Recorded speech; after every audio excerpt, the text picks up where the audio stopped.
Castlevania Order of Ecclesia was Konami's last Metroidvania-styled Castlevania game, released in October of 2008. The game's progression was meant to be a blend of classic level-based Castlevania games such as Rondo of Blood, and Metroidvania-style non-linear exploration and backtracking from games like Symphony of the Night. This style of game design allows for extremely diverse locales, as they're not anchored to a singular castle where everything has to be directly connected with each other, like in other games. For example, we can have a village, a forest, a shipping channel, and a lighthouse, all separate from each other without having to worry about how they function relative to and in conjunction with each other, like parts of a castle, as they're all independent from each other. The game opens with a text crawl and voiceover explaining that the Belmont clan is a family of vampire hunters who inherit a legendary chain flail dubbed the Vampire Killer, to eliminate the Dark Lord Dracula with. It explains that only the Belmont clan can use this flail, but in recent times the Belmonts have vanished, therefore meaning that if humanity wants to defeat Dracula, they'll have to look into alternative solutions. One such solution is Ecclesia, a group dedicated to researching a new form of weaponry called glyphs in order to vanquish Dracula. The game then starts with the main character, Shinoa, entering Ecclesia and speaking with her adoptive brother, Albus. The two exchange some banter before Shinoa reveals that she's going to be using a glyph called Dominus to destroy Dracula once and for all, as ordered by Barlowe, who runs Ecclesia. This enrages Albus. The ritual then begins as Shinoa begins to absorb the 3 glyphs of Dominus and destroy Dracula's seal, the thing that keeps him from resurrecting and which is conspicuously right here in Ecclesia. One may wonder why and how Barlowe has procured such a thing when most of humanity would probably agree to keep it locked up more secure than the Ark of the Covenant, Epstein Flight List, and Nashville Church Shooters Manifesto. Anyways, we're supposed to destroy it to destroy Dracula. However, in a fit of rage, Albus breaks in, steals Dominus, betrays Barlowe, and Shinoa wakes up sometime later. Upon waking up, Shinoa seems to be completely out of it. According to Barlowe, Albus has taken her memories and emotions, leaving her an empty void of a soul. Dominus is explained to be very powerful, and someone like Albus may potentially be too emotionally weak to even handle it. Now we have a new goal: retrieve Dominus from Albus and potentially put him down if he's gone too far. Additionally, Shinoa desires to have her emotions and memories returned to her, or at the very least take vengeance on Albus if such a thing is impossible. Because Shinoa has no memories, she must restart her training. The first thing that's established is what a glyph is and how to absorb one. You hold up when you see one, and Shinoa will absorb it into the tattoo on her back. Glyphs act as your form of weaponry. You have 3 slots to equip them. 2 on your hands, controlled by the X and Y buttons, and a third that acts passively upon the R trigger being pressed. The combat is quite excellent. The 2 attack buttons flow seamlessly together, allowing for you to string together combos quite finely. Shinoa's movement tech is equally as graceful. She can backdash, slide, has perfect aerial control, and can operate her attacking glyphs in just about any state, while being able to cancel most movements with another, such as cancelling a backdash by attacking, jumping, or both. Additionally, glyph unions act as the game's super attacks. They use quite a bit of hearts and will combine your 2 attacking glyphs. Hearts are gotten by either absorbing glyphs or breaking candles in the scenery. Regular attacks use MP in order to balance out how fast you can attack. To compensate for MP being your only form of dealing damage, it recharges incredibly fast.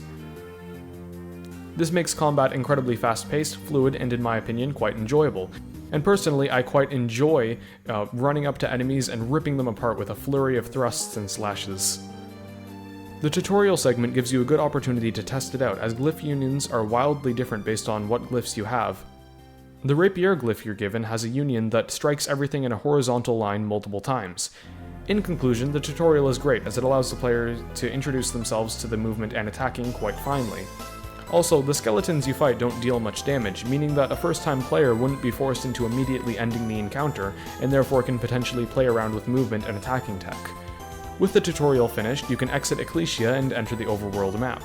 The overworld map connects every location in the game together. You can select locations to enter, and assuming they have an exit and an entrance, select where you start from. Although every level has only one entry point when you first find them, and only if you exit them from a separate exit can you unlock a new position to enter from.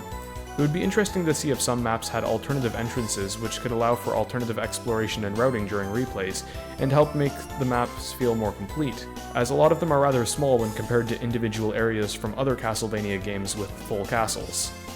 The first level unlocked is the Monastery.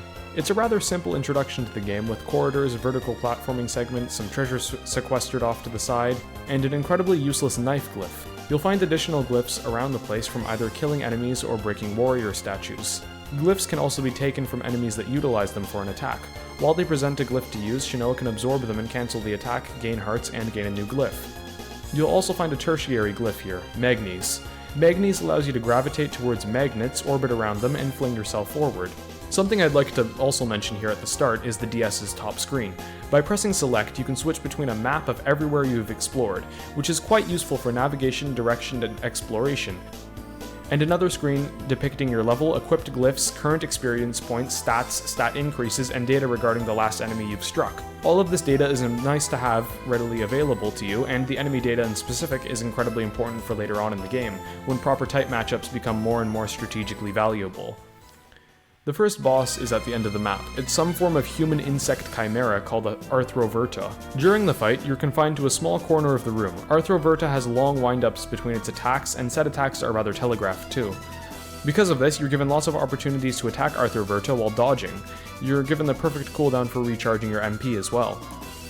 Its attacks include a slash that you must back up to dodge, a web shot that requires very specific positioning directly in front of Arthroverta and behind the web to dodge, and a rolling attack that requires Magnes to dodge and shakes the screen, adding atmosphere to the fight by establishing Arthroverta as a most brutal creature, using its full force and body to attempt to destroy you. Then, after about a minute, it's set ablaze and crumbles. Behind it, Albus can be found. Don't know how he got here when there's no exit that he could have come in from, and Arthroverta is supposedly guarding this room. He's rather confused by Shinoa barely recognizing him, even though according to Barlowe, he should know this fact better than anyone. But he catches on to Shinoa's amnesia and starts humoring her. Shinoa gets fed up with Albus's refusal to come along with her and attempts to strike him, although it's nowhere near the emotion Albus displays upon hearing Barlowe's name. Very clearly, Shinoa's emotions and attachments have been eroded, while Albus's are going haywire. Also, Albus left a map behind with a village crossed out on it. In that village, the mayor can be found encased in a crystalline structure caused by a glyph.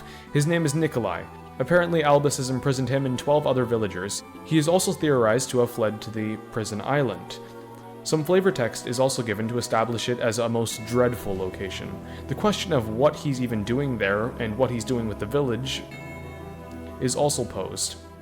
The pathway to the prison goes through a forest, which is the next location. The forest is the first of multiple straight-line maps. Essentially, it's a straight shot to the exit, where combat and surviving many enemy encounters has a much higher emphasis placed on it than exploring. The map starts out rather basic, with some enemies lined up sequentially, however, quickly incorporates more enemies at a time, including unes, which are located directly on the ground and require attention paid to where they're planted, skeleton knights, which operate on ground level, and no minions, which are completely airborne and are very mobile too, which can make things especially hectic when they're to be dispatched alongside other enemies. Another glyph can be found here, Machir, a hammer glyph. The hammer is very strong and deals smashing damage, but only the actual head of the hammer strikes its target, while the handle does no damage. Additionally, this is where the player is introduced to elemental advantages. The hammer deals smashing damage, which is particularly effective against the axe armors and skeleton knights, but is especially ineffective against the no minions, dealing a pitiful 1/8 of their health per attack, as opposed to the rapier, which deals over half. That's because the no minion is composed mostly of soft flesh, and is weak to slashing while being resistant to smashing damage. More enemies and bosses will be like this throughout the game, as elemental glyphs are incorporated. One strategy at this point in the game to beat the level is to equip the hammer glyph to Shinoa's left hand while having the rapier on her right, allowing you to effectively dispatch all enemies in the level, but at the cost of combo fluidity and speed. It should also be noted that nothing resists slashing weaponry, making it always at least partially usable in any given encounter. Therefore, with a slashing weapon like Sakare, the sword glyph, one could simply split the difference in hammer and rapier, and use that to at least neutral effect on everything in the level. The forest allows for all of these options and potentially more to the player, making it a very open level and, at the start of the game, an introduction to openness as a concept in level traversing, like in the monastery and in combat, allowing the player to experiment with what they find effective and personally enjoy using, without so much as a tutorial telling them so. It does this in order to keep the player wondering what sorts of weaponry and enemy encounters there will be in later parts of the game, and also prepares the player to explore concepts such as inventory mixing, proper weapon usage, and type matchups later on, when more options are presented to them, and the use of right equipment in an encounter is more important. After the forest, there's yet another short stage before the prison, Callidia's Channel, a shipping channel. The first time you approach it, the experience is slightly similar to the forest, as it's a straight shot to the exit. However, there are now platforming challenges, water, and a slew of enemies to get in your way. The enemies in the water act as a punishment for getting a jump wrong, as there are far too many of them in far too awkward of spots for most weapons to hit in order to effectively dispatch them. The swordfish and mermen will jump out of the water in an effort to hit you, while the sea urchins act as landmines in case you falter. Because of how hectic things can get, there's also a save room in the center of the map for you to heal yourself at and restart at in case you die. Before moving on, I'd like to discuss the background visuals of this map. A large shipping vessel is being used to transport materials, but evidently has come under attack by both the harsh weather and demonic presence. As a result, many random artifacts such as crates, driftwood, and other items are let loose. I appreciate this level of detail both in finding an in-universe way for explaining the level design that fits the level, but also for adding extra character to this level, implying that these waters are very dangerous waters. Although the appearance of this ship in waves is using a combination of the detailed pixel art capable of being produced by the Nintendo DS and the 3D it's also capable of producing. The jagged and low polygon appearance of the ship honestly really dates the game, at least while playing this level, and I personally believe that the graphics would have aged a lot better if they were done with more detailed pixel art than 3D graphics, or at least more detailed 3D graphics with more detailed texturing. There's also another villager, and upon saving him, the general store will open in the village, and the player is also presented with a magical ticket, which allows them to instantly warp to the village. Magical tickets are a welcome addition to the game, as it allows the player to either escape a difficult combat situation, return with new items or weaponry that could have been lost due to death, or just warp back to the overworld menu after performing some backtracking or exploration, without needing to go all the way through a level that they've already completed again, all without the fear of death overriding their progress. This cuts down on needless time taken during exploration, backtracking, and achieving new equipment. With that all said and done, we can finally enter the Minera Prison Island. The first thing you'll notice upon entering this place is the boss. Unlike most level-based games, the boss can be really located anywhere the developers want during a level, which is not only breaking the mold for video game development, in this style at least, but also really frees the developers to use bosses as more than just an end-of-level skill check, but as an introduction, midway roadblock, or blockage to further parts of a location beyond its room. This is more of a feature in area-based games such as other Castlevania games, where since there's no designated end to an area in quotes, they're all part of a greater map. The boss can be placed anywhere to either block further exploration or key items that open up new paths for exploration around the castle. Now as for the boss itself, it's actually quite challenging. The room is somewhat open, but the skeleton will essentially corner you with its gargantuan size until it either lays dormant or decreases in posture and can be properly vaulted over with magnes. Its attacks are explosive in movement and far-reaching too, capable of easily catching the player off guard as they underestimate either one of those factors when it unleashes an attack. Additionally, its attacks deal extremely large amounts of damage. That being said, its attacks are both predictable and telegraphed, meaning that once the player picks up on them, they simply need to analyze their environment to make sure there is enough room to dodge any one of the attacks, manipulate the position of themselves and the skeleton to make room to dodge, and simply execute dodge as well. Although the skeleton's attacks pack a significant punch and can easily sway the battle in its favor by landing a single one of them on you, and the windups for its attacks are fast and can be chained together with other attacks. All these factors contribute to an excellent fight that puts the player on edge and forces the best execution out of them, perfectly preparing them for the difficulty spike relative to the previous levels exhibited in the rest of the Minera Prison Island. The outside segments of the prison island have these spotlights, and you're expected to dodge them while engaging in combat with enemies. If you're spotted by one of them, an especially strong and durable enemy will be spawned and won't leave until you either kill it or exit the room, two things that can be exceedingly difficult if you haven't cleared out the room yet. This adds an extra challenge to dodging the spotlights and the attacks of the spear guards, or even the dilemma of choosing between getting spotted and either rushing out of the room or killing everything and leaving as fast as possible, or tanking a hit to avoid being spotted, which is a possibility, depending on where the enemies move relative to the spotlight patterns. The inside of the prison has a multitude of challenging rooms which utilize structuring and enemy placement to both confine you and force you to really think about how you're about to dispatch certain enemies. There are 1,000,001 ways to go about each of these rooms, and it's up to the player to discover which potential ways work and which don't. There is also only one save room near the entrance of the map, and a warp room leading to the entrance, which effectively leads the player to the overworld and therefore saving. This makes the player have to go through extended periods of time without healing, as they're forced to perform optimally, or else they'll be punished by repeating the previous rooms until they eventually hone their skills enough to progress further, to which they are then rewarded by being able to access the warp room to save their progress and continue even farther. This type of game design is used on a larger scale for the design of Callidius Channel and the Rufus Forest. Down in the basement of the prison is a dungeon complete with many forms of execution devices being repurposed as traps. Beyond some of them is Albus, who presents Shinoa with a piece of Dominus, to which she absorbs it and remarks that it actually is Dominus and not a fake or replica.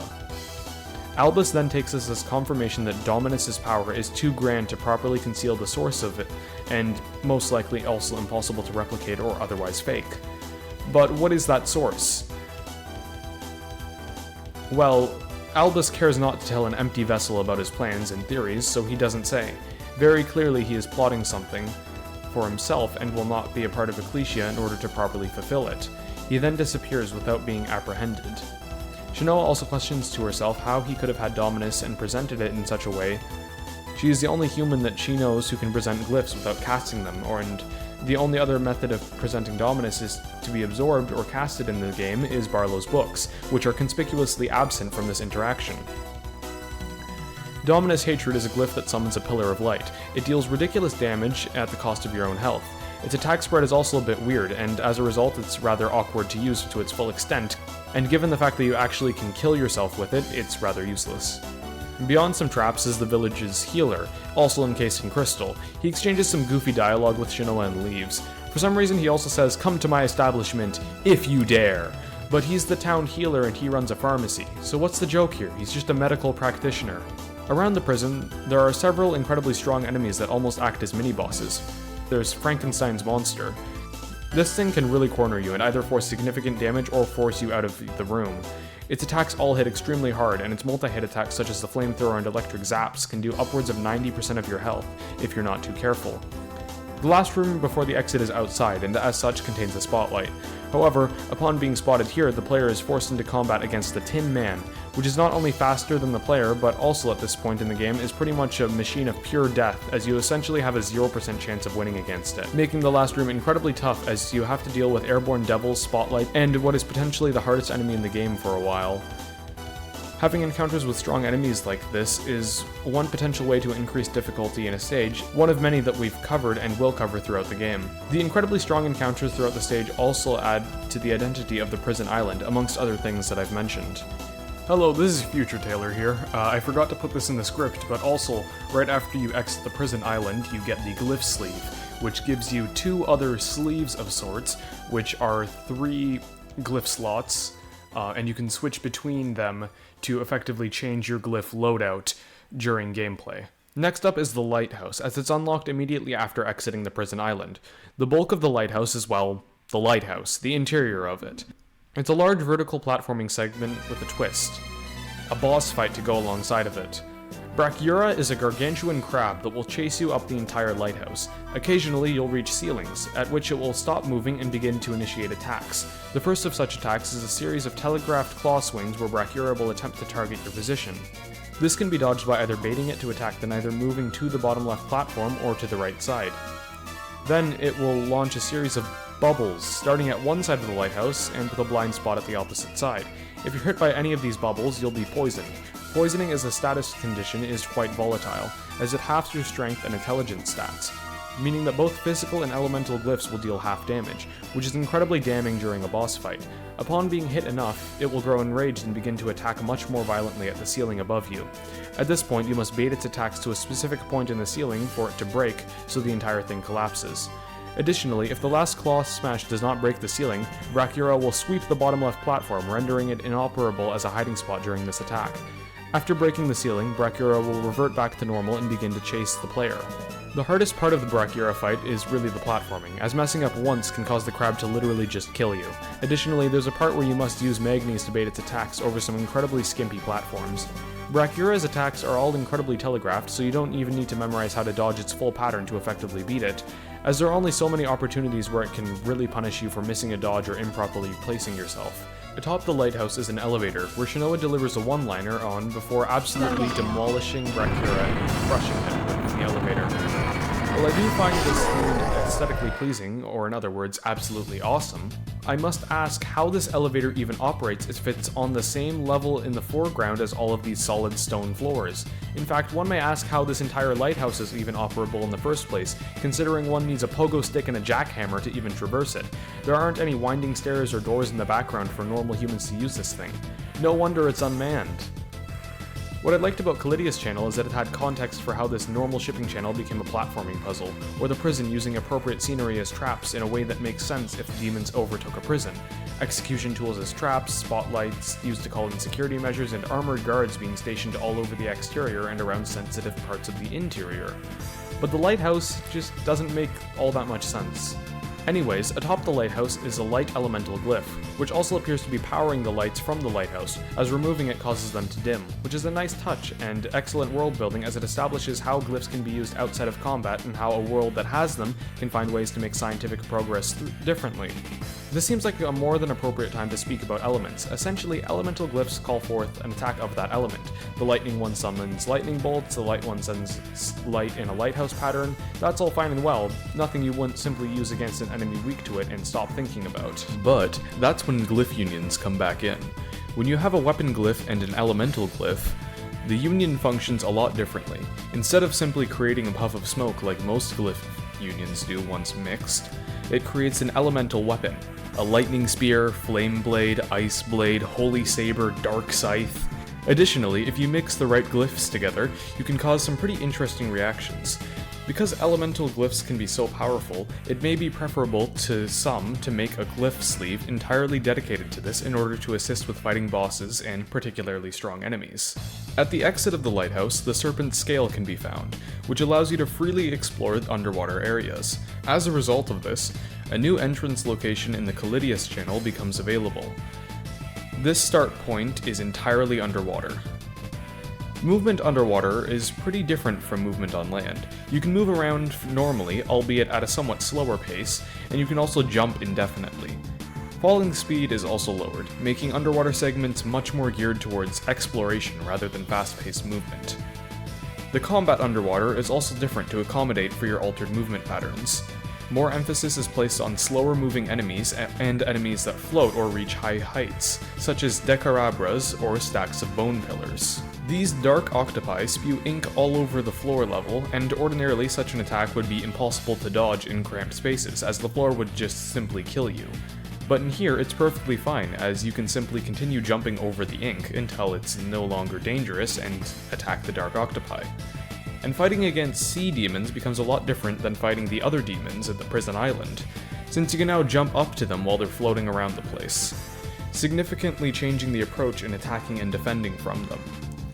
There's definitely a lot to explore in the Callidia's channel's submarine caves, such as stat increases, rare gems, all sorts of trinkets all around the place, and even the ability to open paths leading to the surface of Callidia's channel, and to reach the first entrance and exit you unlocked. Upon reaching the exit, the Taimyo Mountains become accessible. The mountains have 3 separate subsections: the outside with wooden platforms, rope bridges, and a whole load of enemies designed to knock you off your platform. The interior of the mountains, a cave system filled with cramped and long corridors and hallways, and deadly manganese challenges. And lastly, the hills, comprised of rooms which have long inclines going through them, trees which act as clusters of platforms alongside aerial enemies. I especially appreciate how in the hill segments at the end, the trees have clearly defined and emboldened segments where you can step on, while the sections that aren't platforms are darkened. This makes the trees function as set pieces and gameplay features, while also having both parts fit for the tree in the gameplay experience, without sticking out in contrast from each other as well. In the interior, there's also a portion where a series of rocks will fall down and form a series of platforms which lead to the exit. They get progressively larger, meaning that you can't just go to the ground level and jump on the last one to easily exit the room. Additionally, there's a nightmare enemy prowling the floor. This thing is rather strong. It can take a beating, phases in and out of existence, and so does its hitbox, and is far too fast to reasonably hit. Dispatching it requires prediction and very strong attacks. Or you could simply not fail the platforming challenge and skip over it instead. This is another example of non-linear progression, and allows the player to effectively choose what they want to do and approach the situation in a way they favor while also challenging themselves either way. Afterwards is the Misty Forest Road, yet another gauntlet of rooms with a straight shot towards the exit.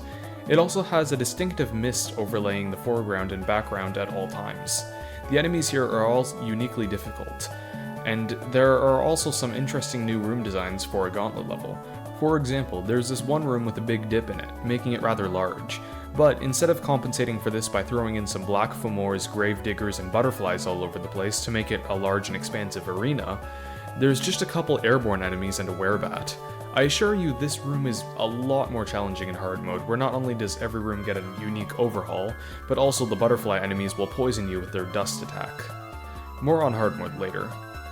There's also a hallway taken up entirely by the Enkidu, which is a giant humanoid wielding a stone column with a white dragon attached to it. The Enkidu deals high amounts of damage. The white dragon is very hard to dodge, and the room becomes increasingly cramped as the Enkidu approaches closer. In fact, a potentially safer way to clear this room is to simply take damage and run through the Enkidu. Even if it will be a lot of damage, it's better than dying or being injured and still forced to reset the room anyways, or even simply using all of your hearts and being severely damaged. Upon exiting the Misty Forest Road, the Skeleton Cave can be found. The Skeleton Cave is not very big, or open at all, or really all that explorative. There's only one branching path, and you need the double jump at the end of the cave to even reach the item inside of it, but I'm getting ahead of myself here. There are many creative skeleton enemies in the caves, including the Skeleton Hero, who fires magical projectiles that can be ducked under, the Skeleton Frisky, who appears in groups and will jump around crazily all over the place unless destroyed very fast upon entering the room, and the Dullahans, which operate a rapier and operate it quite efficiently as they have great range and decently high damage output. These enemies on their own have flaws, but when used together can be quite challenging. Although they do it rather sparingly in this level, you'll often be facing one type of enemy at a time. That being said, the Skeleton Cave is extremely hard, and that's due to the fact that you can easily be caught off guard and pummeled for large amounts of health, and there's only one save room at the very end. The boss of the Skeleton Cave is the Man-Eater, a colossal 5-faced skull with 3 fleshy tendrils coming out of the mouths.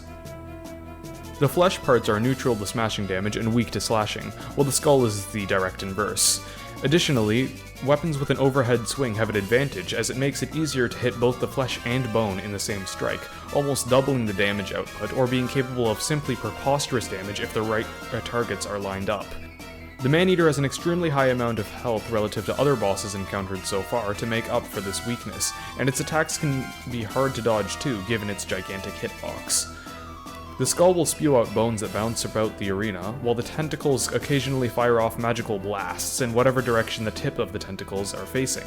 Additionally, the Man-Eater will occasionally put its gargantuan stature to good use and simply smash into the ground, using the reach of its tentacles and the width of itself to attempt to strike you. The fight mostly hinges on forcing the tentacles to retract in order to give you room to dodge the projectile attacks. Other than that, it's also important to hit as much of the Man-Eater as possible with each attack, and eventually it will die and sink back to the depths of skeleton hell. Beyond the boss room is Albus. I almost forgot we were chasing him for a second. He's doing something to a villager after encasing him, to which Shinoa demands he release the villager, to which he does and slinks off before being further confronted. Again. The villager states that Albus drew blood from him and chanted something. As for how this villager was the only one to be able to be conscious instead of crystallized during this part of the process, I don't know.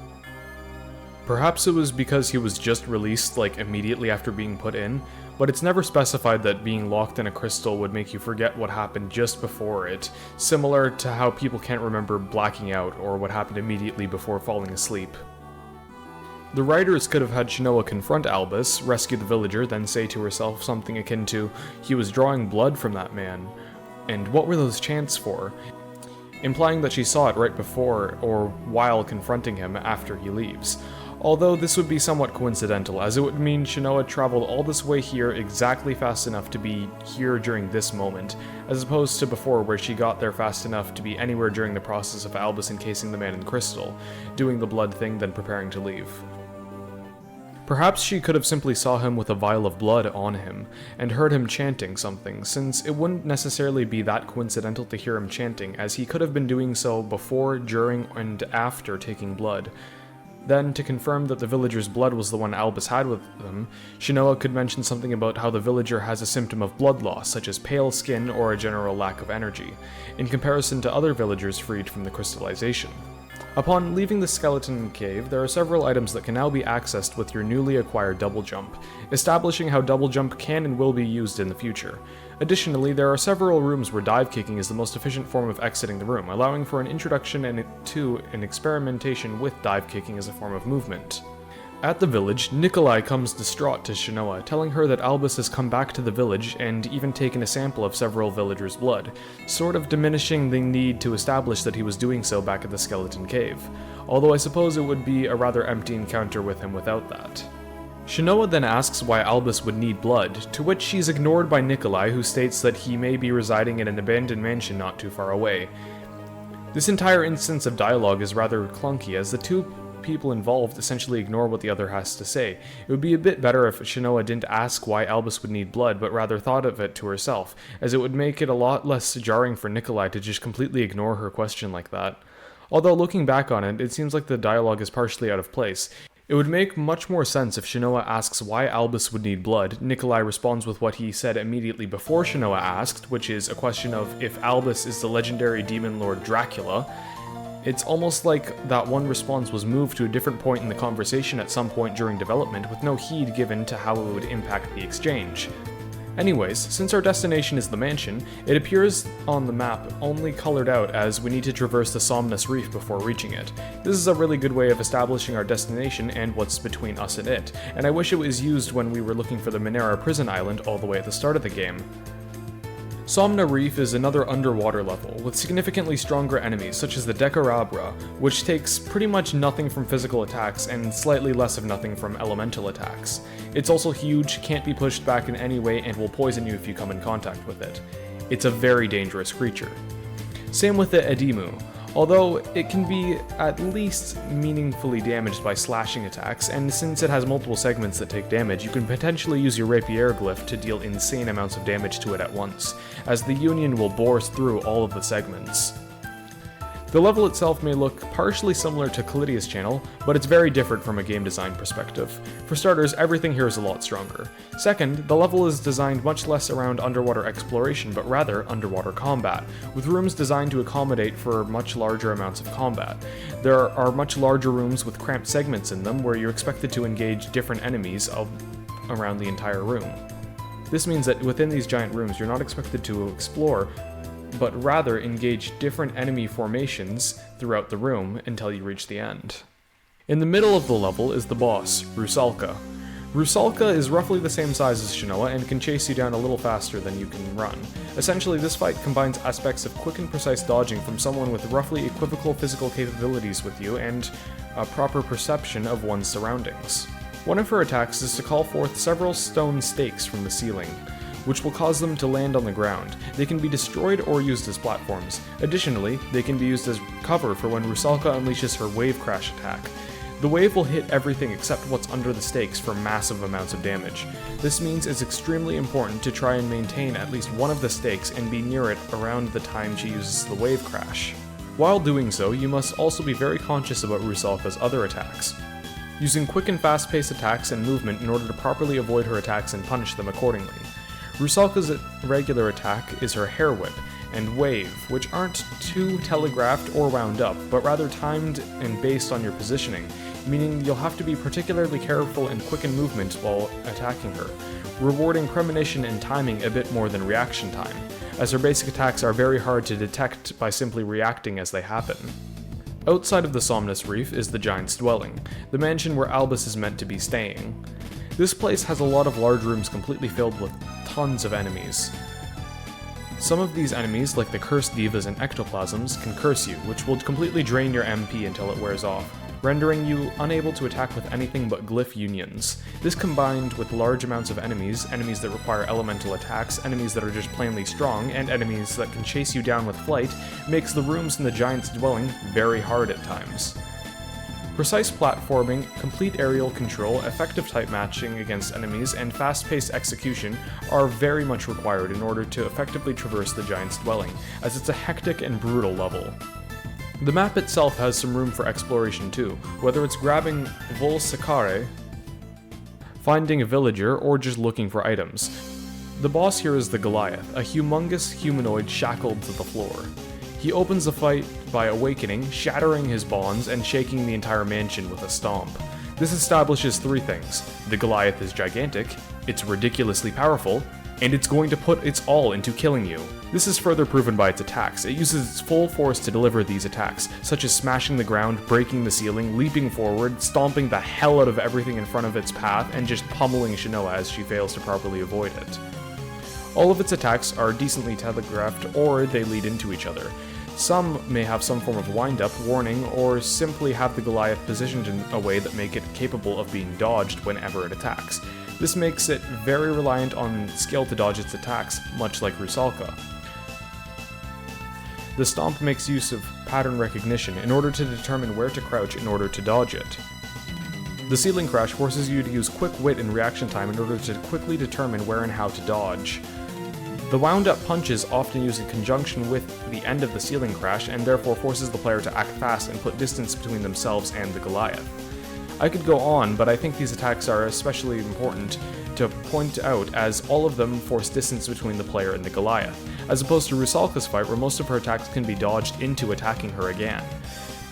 This essentially means there's a power dynamic here, where the Goliath dictates the length of the fight, making it much more imposing and menacing than Rusalka. It also means that the player needs much more endurance to last that long and continue dodging its attacks and finding the opportunities to attack. The Goliath is in control of the fight, and this is because it's much stronger than you, making the prospect of attacking it and killing it extremely daunting. We're also at a point where bosses are starting to develop huge and expansive attack patterns with many different attacks. Anyways, once the Goliath dies, it disintegrates into the light, or goes to its mothership, or goes to the fifth dimension with those crystals on its back. Beyond the Goliath is Albus again. He taunts Shinoa and mentions something about how they used to play together when they were young, specifying that when they used to play tag, she used to cry when she failed to find and catch Albus, and he would let her catch him. However, to Shinoa this means little, as she no longer has the capacity to cry in any emotional expression, nor remember if this even happened. He then presents her with another piece of Dominus. This one fires forth a meteorite piece. This should look awfully familiar if you've ever played a Castlevania game before. Albus also asks Shinoa if she knows what Dominus really is. She responds by saying that it's the ultimate glyph, and the one that can destroy Dracula. He says that this is only a half-truth, and leaves her with the question of where a glyph's power comes from, and more specifically, where Dominus could come from. And this is an interesting question. What could have Barlowe used to create the Dominus? Albus says Dracula. Dominus is Dracula's power. He leaves after saying that he's almost done with what he's working with. Upon questioning Barlowe about this, he summarizes who the Belmonts were and what they did, much like in the opening text crawl. Then says that men in high positions of power gave Ecclesia the vessel of Dracula in order to destroy it. However, nothing could so much as scratch Dracula's power, and therefore Dracula's own power was used to match it. He also says that since Albus has taken it, they may have unleashed a deadly power upon the world, and that if push comes to shove, Shinoa should eliminate that threat by whatever means necessary. Anyways, back on the trail of Albus, Tristis Pass is the next location on the map. Tristis Pass is basically the Tymeo Mountains, but updated to be more difficult. Stronger enemies, deadlier scenarios, you get the point. For example, in the cavern segments, there's a rematch against the giant skeleton, except there's 2 of them, and a mimic chest who, in all honesty, is stronger than both of them. Also, there's another manganese challenge with spikes, but this time there are bats to knock you down into the spikes, and probably to your death. There's also a much more significant emphasis placed on poison in the hills and exterior of the mountain. By the way, at this point, or technically the moment you get double jump, you can access almost all the areas of previous maps you couldn't before, and you can rescue every villager this way. This is important for later. Now for the next map, Oblivion Ridge. It's just a straight shot to the exit through some particularly strong enemies like the durable and brutish skeleton beasts or the agile werewolves. In the middle, there's a boss fight against Gravidorcus, which is a boss that has an attack pattern, I think. I don't know who playtested this boss, but clearly they never did it without getting hit. This thing has a wild hitbox that goes all over the place, reaches far, and doesn't make any sense how to not get hit in multiple spots of the map. It spews landmines that should be immediately destroyed, but they require the use of something that can hit the floor perfectly, like a well-timed dive kick or anything but the rapier and landscliffs. The issue is that when they explode, they do area damage, which means that you can't slide them to death, severely constricting what glyphs you can use, while most, like Luminato, Falchis, and Mechir, which do work, are awful at hitting precise targets anyways. Then, sometimes Gravidorcus will dive and emerge, but when it emerges, you can't tell if its fin is going to be up or not until you see it, and the fin is longer than your attacking range, so you either get lucky or you get hit. Or you don't hit Gravidorcus nearly as much, or even at all. Then, sometimes it'll smash a platform. If you're on the side of its tail, you'll be able to just wail on him, but if you're not, you're forced all the way to the other side of the room to dodge. Then, there's also this charge attack, where it'll swim from one side of the room to the other. The main issue is, it swims faster than you can run and you can't dodge the fin. Then, also, it'll make a massive jump and slam into the wall. The only way to dodge this jump is to be on the other side of the room already, and perform a hyper-specific slide to get under and beyond Gravidorcus. Sometimes it'll also spew poison gas, which basically kills you because you only have so much health to deal with all this cheap and unavoidable garbage, and also getting your stats halved basically makes you useless for half a minute. The worst part is, it basically takes 0 damage from anything that isn't ice. Hammers don't deal nearly enough damage relative to the risk of using one up close. Slashing weapons like the lance, which does have the range to be considered a good weapon for it, deals laughable numbers of damage to it. The issue is, Volgrando wasn't meant for fights like this, because it has significant MP costs, leading to a lot of dead air where you're recharging your MP, which would normally be time for you to focus on dodging like in any other boss fight. Well, that would be true here if the attacks were able to be dodged in the first place. Anyways, after an insurmountable hour or so of human suffering, you get a 2 to 3 minute run going that ends with the fish's flesh falling off as it jumps or something. It doesn't make any sense, and neither did the game design behind this boss fight. At the end of the Oblivion Ridge is the last piece of Dominus, and Albus. He freezes Shinoa and demonstrates the reason why he freely gave away Dominus' hatred and anger. He used it as an opportunity to study how Shinoa used glyphs. However, the sheer strength of even a third of Dominus is overtaking him. Before finishing what he started, he runs off, stating that it'll be settled later. Additionally, there's nothing else here. There's no exit. So you either have a magical ticket or probably die to the werewolves in the last few rooms. Anyways, you can go tell Barlowe about this. Barlowe states that the force of Dominus will completely consume his mind and that there's nothing to do but kill him. He's really been mentioning this a lot. From the first interaction with him after completing the training segment to now, he's always mentioned how much Shinoa needs to or should just kill Albus. There's only 2 more levels left, another mansion with Albus inside and a swamp leading to it. The swamp is a straight shot gauntlet, and in all honesty, it's quite easy. The enemies here just come single file, and even with the swamp water lowering movement, it's not hard at all to dispatch them. You basically just overpower everything as it comes. There are Jersey Devils here, which are hard to hit and quite agile, but they don't deal nearly enough damage to be perceived as threats. There are Chosen Unes, which sponge up attacks and will not stop going towards you, but their range is just pathetic, and their only real attack is laying an Une from the 2nd level of the game at you, which will deal approximately 1 damage. Maybe 2 if you're on hard mode. They're hit sponges, unless you incinerate them, but that doesn't mean much if they're not acting as a barrier between you and a stronger enemy, kind of like how the White Dragon acts as a shield for the Enkidu.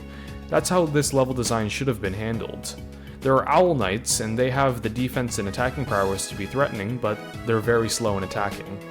If you kill the owl before the knight, he'll mourn the loss of his companion and start attacking faster, but the time it takes for him to mourn is basically enough to kill him before he becomes a threat. He should have been as fast as this normally, and even faster when he becomes enraged. That would have made for a more effective enemy. Also, if you kill the knight before the owl, he'll wait to die with his companion. There was a lot of attention to detail with the owl knight, but that attention should have also been spent making sure that it and the level it was a part of was challenging. These enemies just don't function well enough in a straight line map. All they do is come towards the player one at a time instead of having any synergy with each other, and it just makes for a really easy level. Anyways, after a calm stroll through the Hell Swamp, the Mystery Manor can be accessed. Shinoa states to herself that Albus is here, and that she will end all of this with her own hands, no matter the cost. The enemies here are all particularly aggressive. The Mad Butchers will rush you down, the Mimics are fast and deadly, the White Femors, if given the time to use Voluminatio, will send tracking light balls at you. It's a map that requires the player to execute everything around them as fast as possible, and execute their plans for doing so as quick as possible. The basement of the mansion leads to a mining site, where Shinoa confronts Albus. At this point, Albus is fighting with Dominus over control of himself. The music perfectly transitions tracks to match Albus's mental state as he switches from clarity to insanity. Shinoa takes pity on him and vows to slaughter him.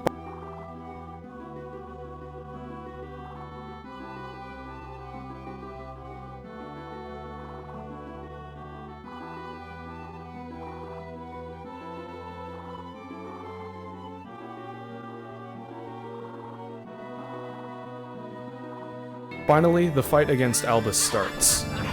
He'll run around the room and attempt to use one of 3 projectiles to shoot Shinoa with. Either he'll shoot a light and dark shot that gets larger the farther it travels, a glyph that fires a gigantic circular bullet, or a standard bullet. Each of them have their own methodology for dodging, with the yin and yang one needing you to either jump over Albus while or before he uses the shot, or get in between the yin and yang shots as they're progressing further and further. The glyph being either absorbed or jumped over, and the bullet being slid under, ducked under, or jumped over. Albus will immediately respond with something depending on what you do. He could either leap to the other side of the map and lay several crystals that will stop you in your tracks, or blaze kick over you. The blaze kick is possibly his most deadly attack, as it can hit multiple times and even a single hit deals enormous amounts of damage, if not outright killing you. He also moves around so fast that if you have a designated union sleeve, then you'll have to be switching in and out of it often, as you'll only be able to get one union in whenever Albus is left vulnerable. The goal in this fight is to close the distance between yourself and Albus, which is hard to do because he'll constantly run away. But being close to him when he decides to attack is the difference between torn apart and taking 0 damage. As a result, you'll be forced to chase him around a lot, punishing his attacks with your own attacks, and also being forced to dodge his retaliations to you getting closer, in the form of blaze kicks and leaping away. The fight expects everything out of you: complete and total understanding of movement, quick reaction time, pattern recognition, and above all else, a strategy that you can effectively and efficiently execute. Anyways, after possibly one of the best fights in the game, Albus is knocked to the dirt. After absorbing the final piece of Dominus, Shinoa's head is flooded with memories. Albus's memories, including one where Albus and Barlowe speak about the true price of using Dominus. Accepting Dominus will interfere with your memories. Using a part of Dominus will take a part of your life. But what of using all of Dominus? Albus wants to be the one to use Dominus over Shinoa, as he can't allow her to risk her life by using it. He also states that he wants to try and find a way to use glyphs in order to do this. Barlowe lets him do this, but conspicuously sends him off to do an errand run first. This is what happened right before the opening cutscene. Essentially, Barlowe lied to Albus in order to get him to leave so that he could trick Shinoa into using Dominus while he was away. At this point, the actual Albus starts talking from beyond the grave. Apparently, his consciousness has been absorbed by Dominus and therefore also by Shinoa. As to how such a thing is possible, apparently the blood of the Belmont clan is capable of bringing its mortal enemy Dracula at bay or something. It sort of makes sense, but at the same time, it really doesn't. The implication here is that since the Belmont clan is a holy clan, that's why they're able to use the ultimate weapon against Dracula, the Holy Whip. Therefore, their blood has holy properties, and, well, how do you use these properties and extract them from the blood? It's not really explained how this really works. Did he inject the blood into himself? I really hope all those villagers have that O-negative Belmont blood, otherwise he would have just killed himself. But the point is, every villager is actually a descendant of the Belmonts, brought together by fate, and he studied their blood in order to do some weird voodoo magic to not get overtaken by Dominus.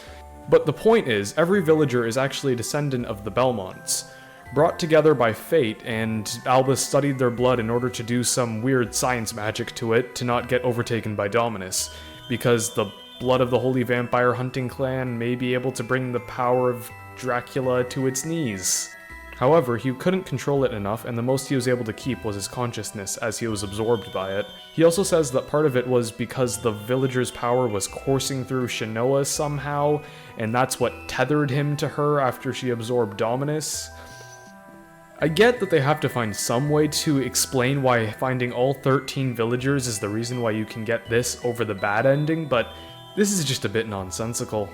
It was sort of consistent in how it operates, given how he was acting after absorbing the Dominus piece, but it doesn't really make all that much sense in explanation.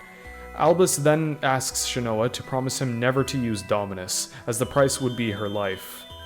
He also starts to fade away, leaving Shinoa feeling nothing, even though her adoptive brother just died before her eyes twice. Back at Ecclesia, Shinoa tells Barlowe everything that happens.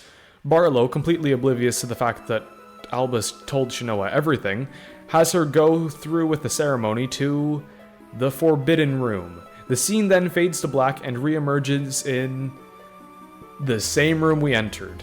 I don't know what this makes this forbidden or a separate room, but here we are. Was there like a forbidden room in an unused version of the Ecclesia's map or something? If you press start to skip the cutscene at the start of it, it doesn't even take you to any forbidden room. It just leaves you at the start of the same room, because there is no forbidden room. It's just 8 meters to the right of where they just were. Shinoa has quite literally been glaring at Dracula's seal the entire time. What even happened during the development team meetings about this? Anyways, upon being asked to deliver the Dominus Glyph Union, Shinoa refuses. She reveals to Barlowe that she promised Albus never to use it, and she knows about his history of lying to both of them. At this point, Barlowe snaps and plans on killing Shinoa to use Dominus himself.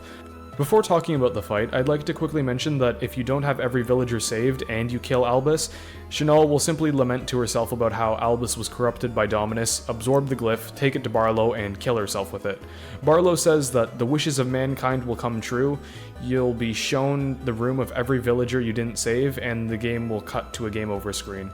It would have been a lot better if the game over screen was the one with Dracula in it, as it would have made it a lot clearer as to what happened here, because without any explanation of Barlowe's true intentions here, you ironically need to see what happens when you do have every villager to understand what happens when you don't.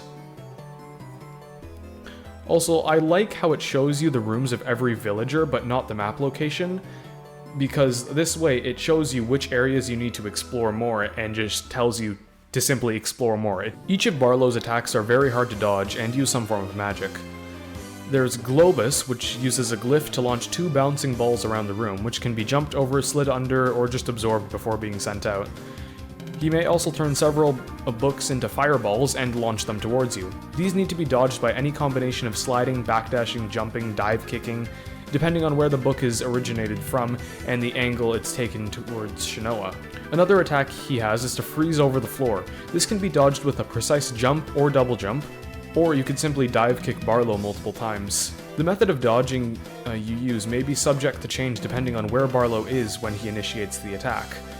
Additionally, this is a great incorporation of the double jump in a boss fight, as it allows the player to potentially correct their dodge if they initiate it too early on the first jump, or even rely on the extra airtime of the double jump and change their timing entirely.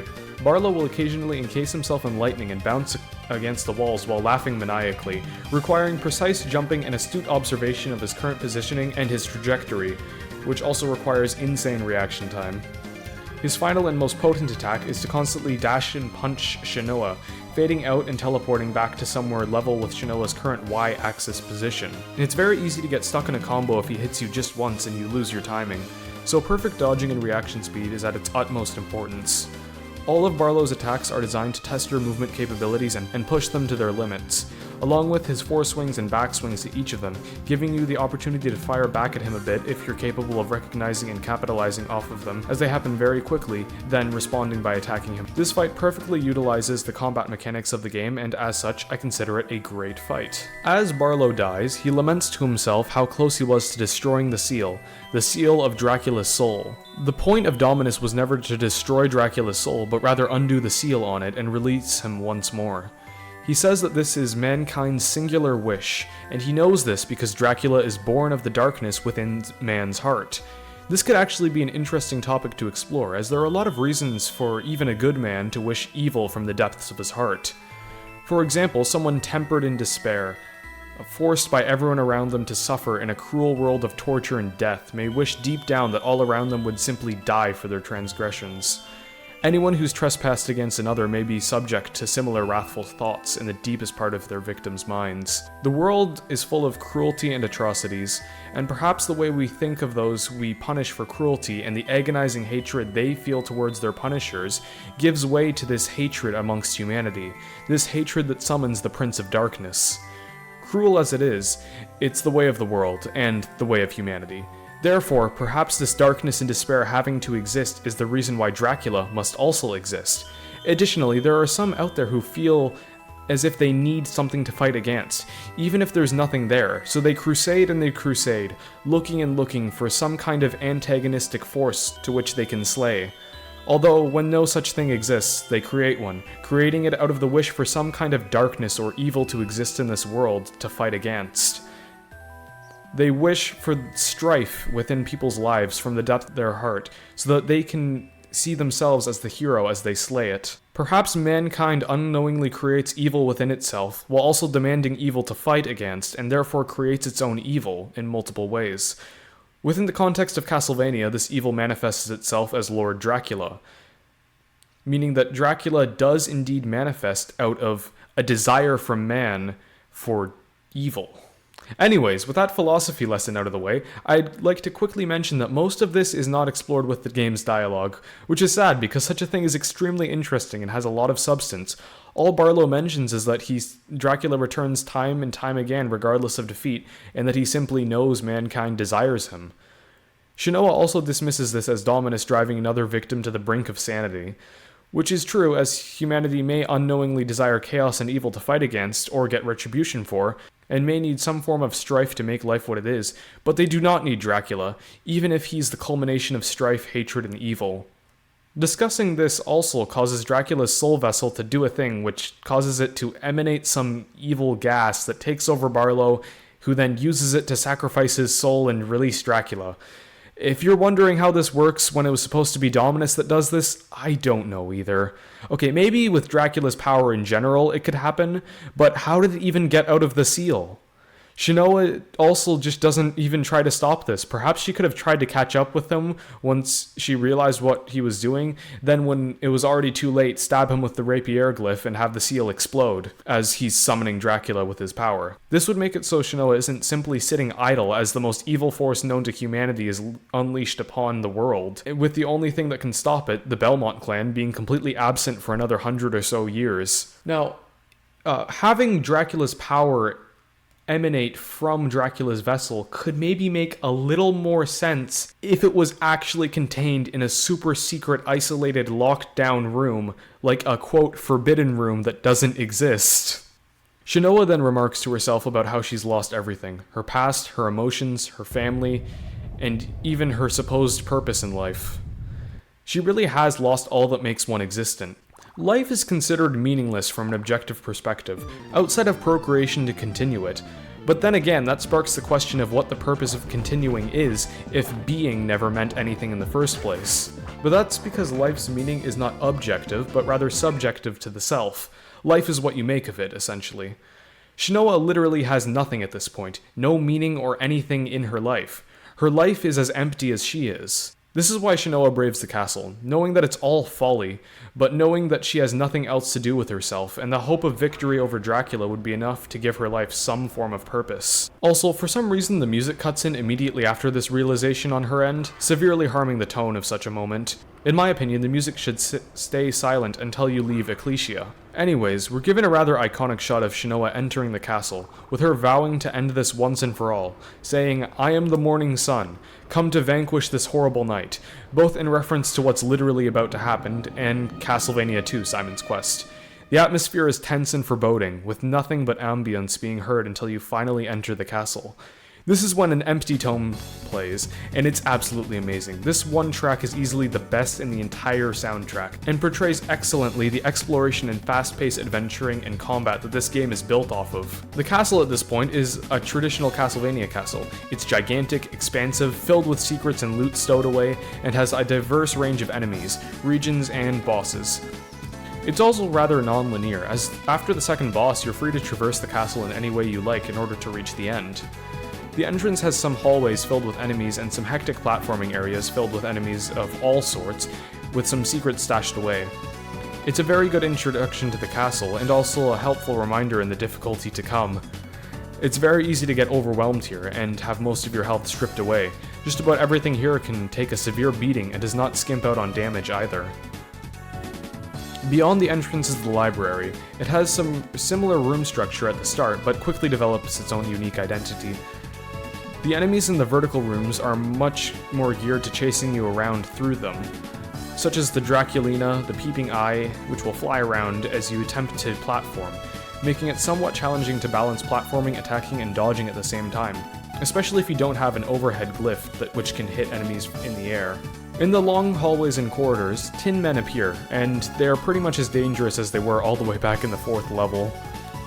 The area is of course littered with books, which erupt in pages as you walk over them, which is a nice detail. Additionally, large reading tables are used as platforms in some segments, adding to the atmosphere and aesthetic quite nicely. There are also some large and expansive rooms which aren't as cluttered as the ones in the entrance, such as this one right before the boss of the area.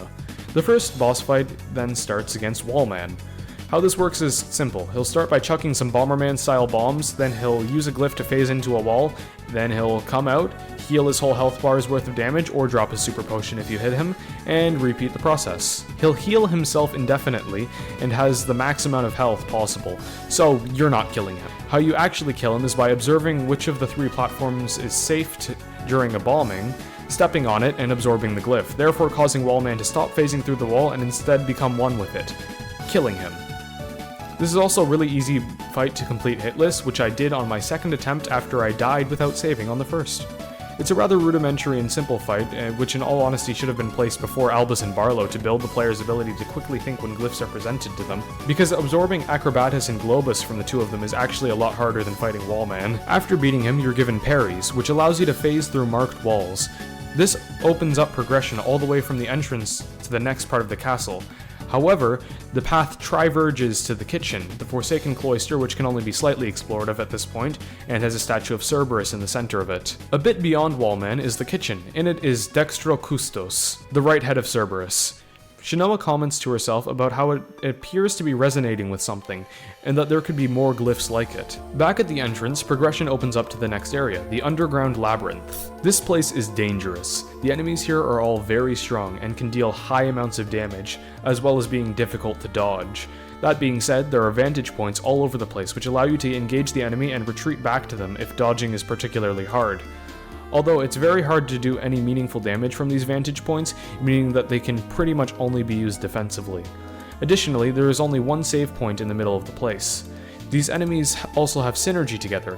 The Polkier raise the ground with a laser and can float, while the beam skeletons stay firmly on the ground and will deliver a deadly laser that will kill all in front of it. If you attempt to retreat upwards to dodge this, the Polkier will give chase and potentially set you and your vantage point ablaze. Additionally, the skeleton is weak to smashing while the Polkier resists it and is weak to slashing. The Gashide will petrify you, and if you accidentally bring a beam skeleton into the equation, then it can rip you to shreds while you're immobile. Meaning the best choice of action to avoid this outcome is to either dodge the entire room if both are present, or to kill everything one at a time and not go too far off the current screen as to not let anything enter combat. The pathway also diverges at this point. There are 2 parts. The catacombs, which have beam skeletons and Gashide, or the candlelit basement, which has Polkir and Gurkha Knights. The same shadow effect from being spotted by a spotlight appears here, by the way. Diverging pathways is always a great way to make exploration, future traversal, and replay better, and I think it works here too, as I enjoy replaying this part and deciding which of the two paths I want to take. I think more games should include separate pathways that lead to the same end, with separate enemies and even aesthetics, as it can really add replay value to the game, at least in my opinion. The boss here is Blackmore, and he's a man-looking demon who does shadow puppeteering, and he makes a big scary monster that resembles a Japanese ink painting. The way this fight works is simple. He'll basically stay there and attack you with his shadow monster. The shadow monster's attacks will take up a lot of space and only really allow for one position to dodge whenever it strikes, such as his multi-strike, which has 3 places you need to maneuver between each strike, his single strike, which you can just jump kick or jump kick him to get over, and his laser, which you just jump over. Additionally, there are his barrages, which he can send to one of them, then strike, meaning you'll have to find the correct X and Y position to dodge both attacks at once, or his multi-barrage, where you have to dodge 2 by finding the locations on the ground to position yourself in order to dodge the attacks. This fight requires a lot of memorization, optimization, and quick thinking, because one of his attacks can easily become the other depending on how the shadow creature acts while performing it. He also has very high defenses and a unique hitbox that essentially makes standard defensive glyphs such as Falchis, Netchir, and Conforde useless, and elemental glyphs such as Nitesco and Luminatio a lot better. Vol Luminatio in specific deals high damage, and you can offset the high costs since you'll be dodging a lot without attacking. However, you'll have to be careful as its homing properties make it gravitate towards Blackmore as opposed to his shadow, meaning that unless the shadow obstructs the path from Shinoa to Blackmore himself, you aren't hitting anything. Nitesco has no such issue, but doesn't home and is very reliant on multi-hit to deal damage, meaning you'll be putting a lot more attention and effort into hitting Blackmore than you would by using Luminatio, which can make things very hectic as you're expected to dodge him quite a bit.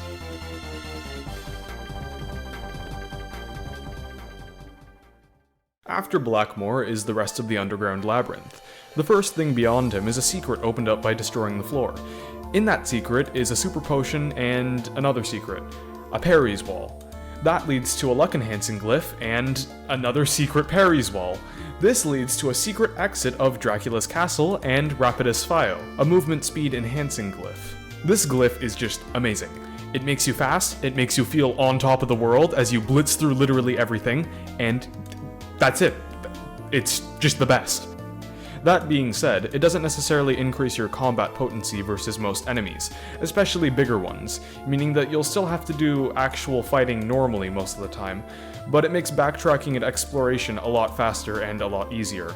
There are also 2 new locations unlocked, the Training Hall and the Large Cavern. Both of these are ridiculously hard, with the Training Hall being a massive structure that forces the player to use magnes, do platforming puzzles, and be punished by fighting the strongest enemies in the game if they fail at any of them. Your reward for completing it is Redire, which is the fastest form of movement in the game, and it works by throwing 2 spinning blades that can be clung onto with magnes and will therefore drag Shinoa along them at great speeds. The Large Cavern is simply a series of consecutive fights against the strongest enemies in the game, with some of the best loot in the game available between those fights. There's also a puzzle where you have to push 2 stones into the water in a certain way so they don't smash by dropping 1 stone onto pure stone, and so that they can raise the water for you to continue. I like the light puzzles throughout the game. They're mostly there to collect glyphs and for exploration, and I think it really adds to the exploration aspects to this game, sort of like the puzzles in Resident Evil, but to a much more supplementary extent relative to the rest of the game. The exit of the underground labyrinth leads directly to the entrance of the barracks. This place has an interior and exterior which are complete with medieval architecture and weaponry all over the place, as well as an outside skybox which I can only describe as Oblivion, as the trees are long dead and the clouds quickly move almost like a flame, really showing the chaos wrought on by Dracula's castle appearing.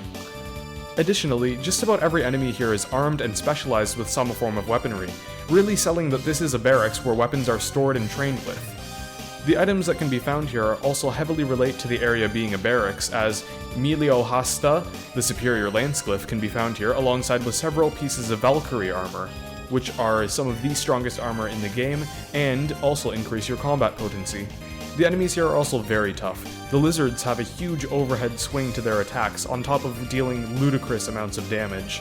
The Blade Masters require you to space yourself far away from them and be precise while attacking, or else they'll just run up to you and initiate a combo, tearing you to shreds. Past the barracks is the Clock Tower, which diverges the paths. One leading downwards and underground to the armory, and another leading straight upwards to the top of the Clock Tower. You can get to the ends of these areas and find their respective Cerberus pieces in whatever order you want, which is great as it lets the player both figure out which way they want to tackle first, and can also add replay value by putting the pathway in the player's hands, allowing themselves to further immerse themselves in the game by turning Shinoa's adventure throughout the castle into their own adventure in Castlevania. The armory is rather akin to something like Aria of Sorrow's Arena or Circle of the Moon's Battle Arena. What I'm saying is, it's more akin to an arena than an armory, as while it does contain lots of weaponry and the like, the encounters here are closer to a gauntlet of fights where you have to individually clear rooms to reach the next encounter, with breaks in the form of vertical rooms. Also, armored and armed enemies would still fit the aesthetic of an arena, as a traditional gladiatorial arena would still have an armory within it to equip the fighters with whatever the emperor or next biggest guy watching or administrating the fight wanted them to fight with. The fights here are rather unique up to this point. The Skeleton Kings and Great Knights are imposing enemies to fight one-on-one with that require careful pattern recognition and fast reaction times. The Ruler Swords require a ton of specific dodging and positioning, and the vertical rooms with Bugbears and Mad Snatchers provide another challenge, as the Mad Snatchers are rather fast and can take a beating before dying, and the Bugbears have 2 hitboxes, and they both require very careful attention paid to them in order to not be hit. In my opinion, this place could have been given a better sense of identity to contrast it with the barracks by calling it the arena, and potentially even closing off every door until the player either uses a magical ticket or kills everything in the room. But have it so when you come back to a room you've already cleared, the doors don't lock, in order to make it even more of an arena. This is because I really find it hard to give this place an identity when it's an armory right next to a barracks, seeing as one might see an armory and a barrack as not two adjacent concepts, but rather more or less the same concept, as one's a place where weaponry is stored and soldiers are kept, while the other is a place where weaponry is stored. The boss of the armory is Eligor, a demonic centaur of gargantuan proportions equipped with a sword and studded with crossbows and jewelry. The fight starts with it opening its eye, revealing a potential weak spot and flinging Shinoa off its back, establishing that Shinoa must get back up to its eye to damage it. Now you have to smash Eligor's kneecaps while it kicks and slashes at you. Doing so will cause them to buckle, making Eligor regrow the jewels on them, but not before raising itself on its hind limbs and crashing back down, using its full weight. At this point, you have to get in between its legs and survive both it walking back and forth and firing crossbow bolts at you. Some strategies for surviving this are to equip 1 or 2 shields, use Rapidus Fio to block the crossbow bolts but risking the potential of running into a hoof, or using a strong glyph union like Luminatio and Umbra, or double hammers to break the crossbows. After a while, Eligor will jump and you'll have to get past its hind legs. You can tell that Eligor is putting immense amount of force into this, and it's incredibly strong, making the prospect of having to go under its hooves of all things extremely daunting. And when it's exerting so much pressure, it just makes doing so that much more nerve-wracking. After breaking its hind kneecaps, you can finally mount Eligor and start attacking its eye. While on its back, it will attempt to buck you off, attack you with its elbow, tail, and sword, and also fire crossbow bolts at you. But both the crossbows are in range of Vol Luminatio and Milio Falcis by now, so it is possible to destroy them. Getting bucked off could lead to you either being sent to the back or front of it. Either way, you'll have to redo everything you've done up until getting on its back, although the jewels have significantly less health at this point. Eligor is extremely dangerous, and its fight is entirely about reading cycles and understanding different points of the fight to know what attacks to expect and how to dodge them. After not too long, Eligor eventually dies and crashes into the right side of the room, allowing you to use it as a bridge to get to the other door, which has Arma Custos, the middle head of Cerberus. Arma Custos is possibly the best Cerberus glyph, as it grants increased attack power that increases the more damage you take. The increases can get insanely powerful at dangerously low health. It's effectively a safer version of Dominus Agony, and one of the main reasons I like to fight Eligor before going to the Clock Tower. The Clock Tower is the last area of the castle. It's filled with strong enemies with synergy with themselves and the environment. For example, the imps will lock you into your last motion for a bit, which can cause you to falter and fall off of platforms or run into or be locked into place in front of one of these lizards. Within the tower is a series of Magnes challenges over spikes, with small platforms to position yourself over and Medusa heads available to knock you down at every point in the way. Now, I did say that these were Magnes challenges, but they actually can be completed by using Rapidus Fio, dive kicking, simply muscling through the spikes, or a mixture of these three strategies. This allows for more replay value and freedom depending on how you feel like traversing the area. The rooms in the clock tower are very diverse.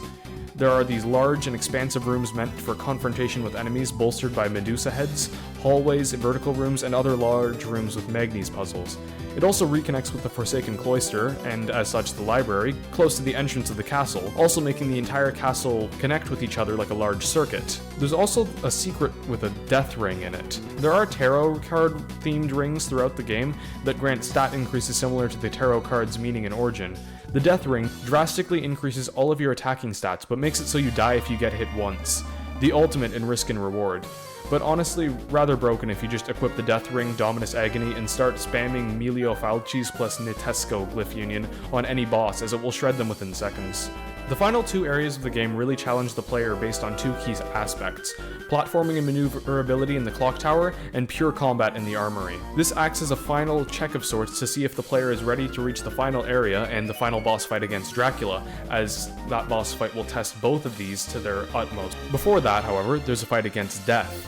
Death acts as he usually does in these games. He floats about and spawns scythes, challenging the player on their aerial combat skills as they both maneuver around Death, dodge him colliding with them, and dodge the scythes in the air or break them by attacking them. Additionally, Death will also create 3 rotating soul projectiles which get larger as they go about, with very small gaps in between them. It's very hard to dodge since the gaps decrease as the projectiles get bigger, therefore making it harder to dodge the farther you are from Death. Although since the projectiles are too small to get in between as they originate, it makes it so you have to find a location just perfectly between too small and too large to properly dodge them. Another thing he'll do is summon 6 scythes that will swing about parabolically in the opposite directions. You can either slide away from this attack as he's creating the scythes, or find some other way to dodge them as they're in motion. He can also charge the player with his scythe, creating a massive radius of damage when he gets close enough. This fight is easily one of the hardest, as you need to keep track of where Death is, maneuver around him, maneuver around or in position to strike the scythes, and keep track of his dangerous special attacks. Upon going back to the Cerberus statue in the Forsaken Cloister and activating all 3 glyphs, Cerberus metaphorically opens the pathway to hell. I say metaphorically as we're going up to the top of Dracula's castle. The trek is rather leisurely. The jumps are somewhat precise and the Medusa heads can knock you off balance, but they don't really pose much of an offensive threat outside of this, and neither do the winged skeletons. The final approach, on the other hand, is the final gauntlet of enemies before Dracula. As such, it's filled with the most difficult enemies and the hardest combinations with surrounding architecture that force the player into head-on interactions with these enemies. For example, you'll be forced into several horizontal stretches with cramped vertical room against devils, great sword lizards, and imps. But the vertical space will increase once floating bugbears are added into the equation, as you'll need that space to be able to properly dodge them, demonstrating that the developers understand how these enemies work relative to the levels and the level design that they're a part of. Gigantic and expansive hallways will feel just as cramped as the devil encounters because they're used for one-on-one encounters with ruler swords and final guards. The final guards force you to get in close to attack, but not only have much more range than you while attacking, but attack in ways that abuse the small amount of vertical stretching room you have in order to force you into jumps that are precise both for their timing and their positioning. Upon the final staircase is a save room. The final save room before the fight against Lord Dracula. This point is also a good point to use your full moveset to find anything you've missed in previous areas. Finally, let us be the blade to banish evil, and the morning sun come to vanquish the scourge of the night. The confrontation starts with Dracula toying with Genoa, and her promising to destroy him, although he doesn't appear to be taking this threat too seriously.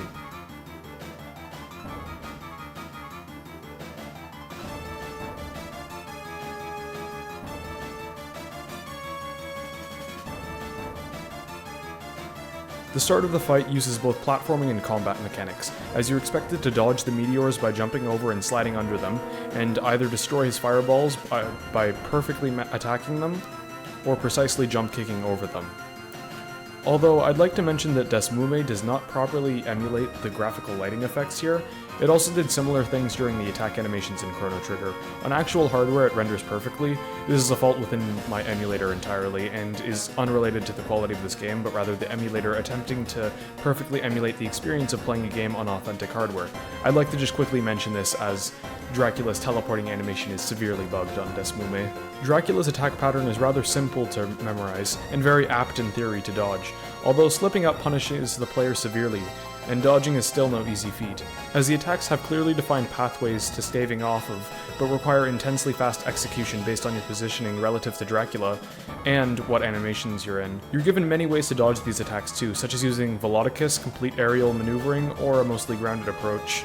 After dealing half of Dracula's health and damage, he begins to take things seriously, completely changing his movement and attack patterns. He begins to use his full body in attacking, making him that much more imposing as he towers over you both in stature, physical strength, and magical prowess. He truly is the Lord of Darkness, and is the most brutal and domineering thing in this entire castle, even more so than every other boss you've encountered so far. His attacks include fading back, which, if the after images are purple, will mean he's going to attempt a soul steal, and if they're blue or red, he's going to the center of the room. Once he's in the center, he'll either unleash dogs or bats from his cape. The dogs will rush around the room until being killed, and Dracula will then use his Fatal Rain attack, which drops magic on you from above. It can be dodged by simply moving in one direction, or backdashing, although depending on other attacks being used and Dracula's position, you may need to change your movement, which is fine because you can backdash with perfect timing to avoid the Fatal Rain. Another attack you may initiate from the center of the room is the Bat Swarm, which either requires a combination of perfect movement and Velodicus or crouching in front of him. Using Velodicus is very dangerous in this fight, as he'll swipe you with his cape if you get too close to him, and he'll use Fatal Rain if you get too far. The bats will practically instant kill you if you so much as graze them, by the way. The fight requires perfect and precise timing, movement, observation, and endurance between both rounds. It's easily the hardest fight in the game. It's a complete struggle and an absolute endurance test. Getting hit by a single one of Dracula's attacks can instantly turn the tables, as they will deal ridiculous amounts of damage. Upon depleting all 9,999 of Dracula's hit points, he starts using the true extent of his powers, implying that even in his second form he was holding back. His true power is awe-inspiring. Nothing can stop it. Nothing can stop Lord Dracula. His power is too strong, too impenetrable to be so much as scratched by human hands. Except, there's one thing that can put an end to the immeasurable power of Lord Dracula. His own power. By using the Dominus Union, Dracula can be destroyed. Dracula is killed, but so is Shinoa. After fulfilling her mission, there's nothing left for Shinoa. She has nothing. This was all there was to her life. As she's fading away, Albus's memories play back to her. She realizes who Albus was in her life and finally understands why he decided to sacrifice his own life to protect hers.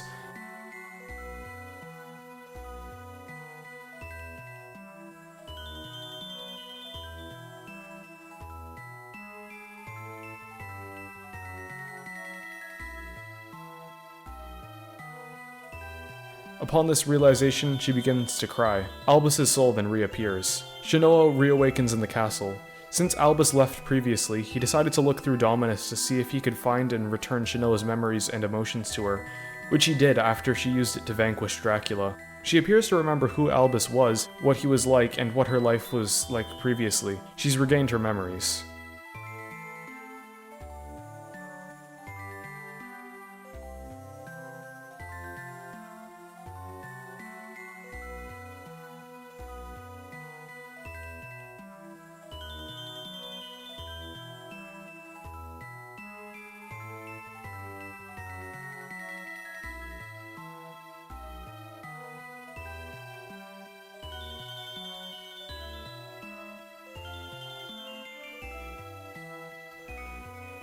She expresses gratitude that now she may die a complete person, but Albus interjects, quote, "Dominus requires but a single soul." Albus takes Shinoa's place again, a redemption for his previous failure.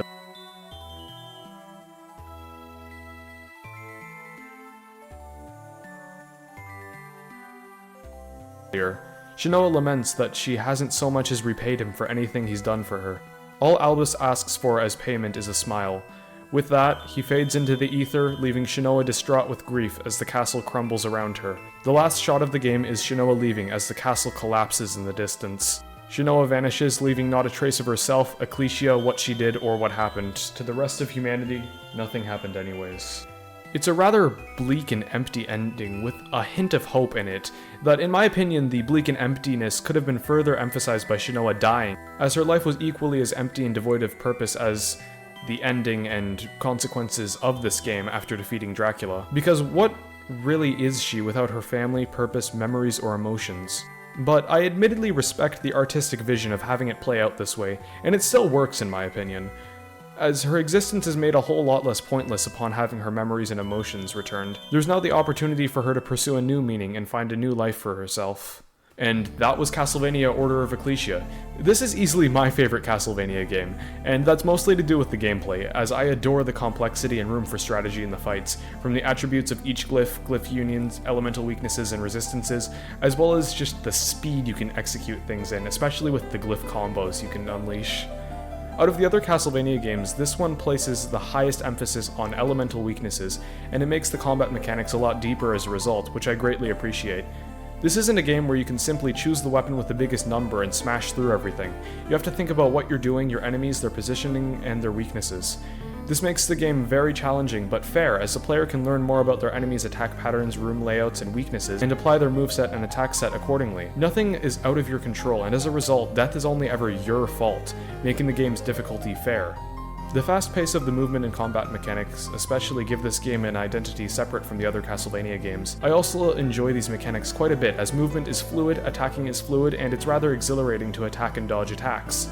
There are plenty of secret rooms and items to find in each level, and the levels themselves are great at getting the players to explore, although I do wish there was a bit more room in them, with more routes to the end and more areas within the levels to explore, as a lot of them are rather small, such as the Skeleton Cave and Mysterious Manor. I get that these maps exist mostly for the boss fight in them, but there's so much that could be done with the ideas presented in them. The Mysterious Manor is meant to be the end of the stage-based progression of the game, but why not have it also be the culmination of all the types of stages in the game, with a graveyard segment at the start that acts like a straight-shot map, a huge mansion part with a couple mini-boss enemies in it, and a basement with Albus at the end of it. The Skeleton Cave, what happened to it? It wasn't the biggest location in Harmony of Dissonance either, but it still had lots of room for exploration, tons of additional items tucked away in it, and sub-areas within it that had their own unique identities. I think the levels in this game should have been reworked to have more exploration elements in them. Now, the plot is rather all over the place. I really enjoyed the twist and recontextualization of Albus and Barlowe. I think that was handled quite well, and it was also consistent, but I didn't quite understand all the running around to find Albus. First, there was a village on a map, then apparently he's on a prison island, and that's our next location, but after that, how are we supposed to know where he is next? We're just aimlessly wandering and happen to go along the right path to find him in Skeleton Cave. Then we learn that he may be residing in an old mansion, which makes sense since abandoned housing does make for workable impromptu housing. Then another mansion. Albus is constantly toying with Shinoa. He's a very mysterious figure who distracts Shinoa by giving her what she wants, Dominus, villagers, information about them, you get it. But after giving her that, he simply vanishes as he's collecting information from her, making him completely in control of any situation, further adding to his mystique and makes him a rather ominous figure, seeing as he's simply able to use you for his own purposes, while convincing you that you're the one getting what they want. The part where Barlowe revives Dracula is also rather awkward, so it's explained that Dracula's power is the only thing that can destroy the seal on his vessel. That's good and all, and it explains how Barlowe being possessed by Dracula's power also destroys the seal, but how does that power even get out? It doesn't make any sense, because if Dracula's power is really sealed in there, then it shouldn't be able to get out, or at least if it could, then it would render the entire need for Dominus to destroy it useless. Perhaps if it was established earlier that being near it could corrupt you, and if it was actually put in a secret room instead of, well, the quote secret room just being Barlowe's quarters, then it would make a little more sense, but at the same time, but still, if Dracula's power can simply just emanate and possess someone into killing themselves for it, then what's even the point of getting Dominus? Also, why was there no secret room? So you're telling me that Barlowe's just been sleeping, reading, lounging around in his private studies with this coffin right in front of him the entire time, just thinking, damn, if only Dominus would come here a bit sooner and we can do the ritual. Meanwhile, the entire time Dracula's power could have just oozed out of it, forced Barlowe to kill himself, then revive Dracula. Although I did like parts of the story, such as Albus and Shinoa's interactions towards the end, this really kills it for me, as it's a massive plot hole that really makes no sense. Another thing I'd like to discuss is the side quests. Basically, every villager will have side quests with rewards and missions related to their role in the village. The blacksmith will ask you for ore in exchange for armor, the chef will ask for ingredients in exchange for healing items in the form of food, the jeweler will ask for items in exchange for elemental equipment. You get the point.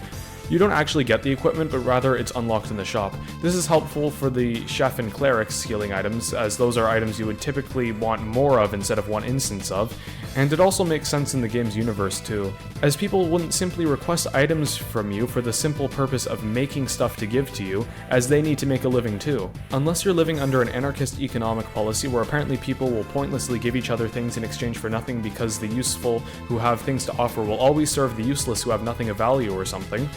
The missions are fairly straightforward, as you'll be able to identify where you need to go for them based on the contents of the request.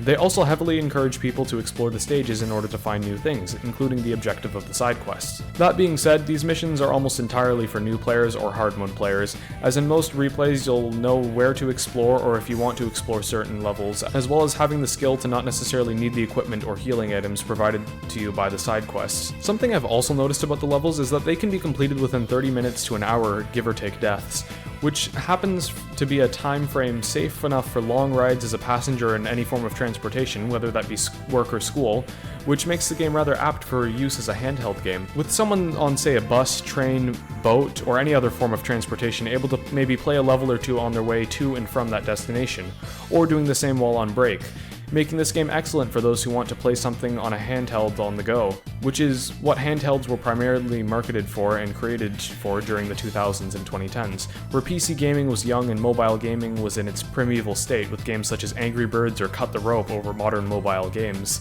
such as the Battle Cats or Genshin Impact, which, say what you will about them, are rather expansive and robust with content and gameplay. The world building of Order of Ecclesia is great. Just about every stage feels like a real place that could exist, and the level design with them fits. Dracula's castle does not fit in with the first of those qualifiers, but that's mostly due to the fact that it's a demon castle straight from hell, and therefore meant to be especially surreal, and it does succeed in portraying itself as such. Something in particular I'd like to mention is that within these levels, certain elemental glyphs can be found by completing puzzles or gameplay challenges related to them. Once they're finished, the instance of that element in the room will fade away, implying that the glyph was responsible for them existing. This shows that glyphs have very real applications and do exist within the context of this world, and not just Shinoa's campaign within the game. Although one area where the world building somewhat falls flat in is the appropriateness of each boss in the stage they're in. Some stages fit, such as Rusalka being in the Somnus Reef. She's a water nymph, so it makes sense for her to be in the water, and her colors also reflect the tropical reef that Somnus Reef is in. Although some don't. Let's go over them. The monastery's boss is Arthroverta, a freakish cross between an arthropod and a human. But what does this have to do with a monastery? Is there anything to establish that insects have taken hold here? Perhaps some webbing, nesting, anything? It really seems like this comes out of nowhere and doesn't fit the theme of the level, which could be fixed by adding some sections where it looks like this is a demonic-infested and insect-infested monastery. The bestiary doesn't help either, labeling it a mutant designed to protect the stronghold, whatever that means at all. The boss of the Minera prison island is the giant skeleton. According to the bestiary, it's a giant condemned in ages past. Alright, that's good, makes sense. It appears this thing was a freakish prisoner of this hellish island, but it could be better. What if the giant skeleton was actually a prisoner here? Meaning it appeared to actually fit in with the prison aesthetic instead of just being presented as simply a big bony boy at the start. I would do this by adding shackles to it, which you would break the chains off of at the start of the encounter before fighting Shinoa. The Goliath is the boss of the giant's dwelling. Well, it's the giant in the dwelling, isn't it? Yeah, but nothing in the house other than its gargantuan size accommodates for this. No giant furniture, no signs of an actual giant using this dwelling to live, nothing. All of the furniture and doorways are clearly made and to accommodate regular humans too, instead of the giant that's supposed to be dwelling here. There are almost no signs that this place was even built for or lived in by a giant. It's rather poor world building for both the level architecture and the boss design. Additionally, what is even up with this giant? He's got crystals on his back, and when he dies he just descends to the 5th dimension or goes back to his homeworld or something? Is this an experiment? Is he a science project gone wrong? Perhaps there should have been something explaining or even implying this within the level's map design, like a laboratory of some sorts within the area, which would also help play into the fact that Albus is doing something here with the blood of the villagers, as I'm sure that whatever he's doing would require some form of specialized lab equipment. Outside of those three, everything seems rather appropriate given their locales. Something of note is that the footage of each of these bosses was captured during hard mode, which fundamentally changes major aspects of the game to make it more difficult. Enemies deal much more damage, there are stronger enemies strewn about the place, and bosses even have new attack patterns. Hard mode breathes a new life into the game and can make replaying it much more interesting and difficult, as hard mode is extremely difficult, even to veteran players. Conquering such a difficulty requires a lot more skill and optimization than normal mode, which I greatly appreciate, as it allows me to appreciate this game even more once I've already gotten fairly good at it. Another thing I'd like to mention is that there's not really that much diversity in the weaponry. There are 10 unique weapon glyphs, only 9 if you count the Cerberus heads as the same glyph, and 10 elemental glyphs. Although they function very differently, this is a far cry from the weapon diversity in games such as Dawn of Sorrow or Symphony of the Night, where there are dozens of different sorts of weapons with unique properties and uses. Perhaps Order of Ecclesia should have had more weapon glyphs, such as maybe a whip that, in reference to the classic games, starts out as a leather whip, then becomes a chain flail, and finally becomes something akin to the vampire killer. Maybe certain weapon glyphs should have unique interactions with elemental glyphs too, like a dark axe or an ice scythe, or instead of the fixed unions that exist in the game. Additionally, there are sickle glyphs in the form of falchies. But what if Killing Death granted you his scythe in the form of a scythe glyph? The music in Castlevania Order of Ecclesia is amazing. It excellently portrays the diverse locales across the game's levels. They also heavily contribute to the identities of each of these levels and also to the experience of the game. Some of my favorite tracks are as follows. Tragedy's Pulse. This track is played most prominently in Oblivion Ridge, and honestly reminds me of something out of an Old West movie with the instrumentation and pace of it. This also helps establish how Oblivion Ridge is set in a very arid desert climate, such as the ones prominently seen in the locales that defined the Wild West.